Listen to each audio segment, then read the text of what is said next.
Đăng ký kênh để nhanh chóng nhận được thông báo về video mới nhất và nhanh nhất. Bị phong sát vẫn chưa đủ, Đặng Luân tiếp tục bị EQEE đòi kiện vì khiến phim đắp chiếu vô thời hạn.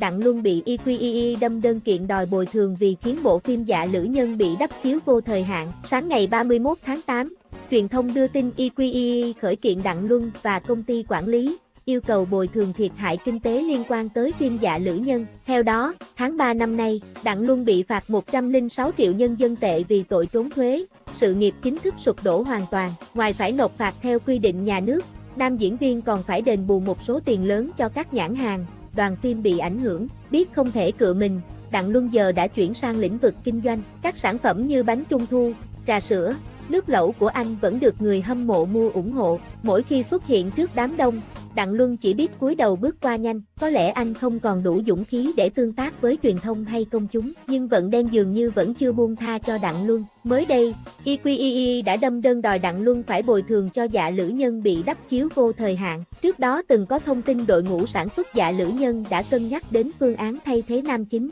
Lúc đó, CGM nhất loạt kéo tên hai ứng viên sáng giá là Đậu Kiêu và Từ Chính Khê. Tuy nhiên, kể từ khi có tin đồn đến nay, đoàn phim vẫn chưa đưa ra bất kỳ phản hồi nào. Dạ Lữ Nhân đánh dấu sự hợp tác của Đặng Luân và Nghê Ni. Sở dĩ bộ phim này được người hâm mộ mong đợi đến vậy là bởi kịch bản lôi cuốn, mới lạ, dàn cast chính đều là diễn viên thực lực. Đặc biệt, Dạ Lữ Nhân là một trong những bộ phim hiếm hoi nhận được cái gật đầu tham gia diễn xuất của Nghê Ni, nên xét về tổng thể, đây là tác phẩm tiềm năng mà EQEE đầu tư. Theo đó, EQEE gửi đơn kiện yêu cầu Đặng Luân và công ty quản lý phải bồi thường kinh tế cho đoàn phim. Khả năng cao Dạ Lữ Nhân sẽ bị đắp chiếu vĩnh viễn vì lùm xùm trốn thuế của nam diễn viên. Trên mạng đang đồn đoán có thể phim sẽ mời nam chính khác và quay lại một số phân cảnh. Tuy nhiên phương án này cũng rất khó khăn vì người thay thế sẽ chịu áp lực lớn, đồng thời tiêu tốn chi phí không nhỏ của nhà đầu tư. Dạ Lữ Nhân là bộ phim xuyên không kể về mối tình của Thịnh Thanh Nhượng, Đặng Luân,